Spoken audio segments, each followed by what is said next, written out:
The Samsung Galaxy S9 and Galaxy S9 Plus do not come with FM radio support in the US.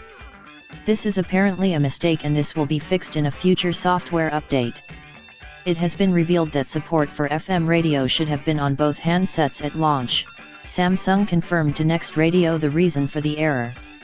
Samsung mistakenly did not add the NAB FM API to the unlocked devices. Our team confirmed this with them a couple of days after release upon receiving reports the app did not work. Samsung has said it will be in the first update they do, but have not yet settled on a date. The model numbers are SMG960UI and SMG965UI that do not currently work for FM. SMG960U and SMG965U are sold through carriers and do work for FM. Samsung will bring support for FM radio to both devices shortly with a software update. As yet there are no details on when the update will land.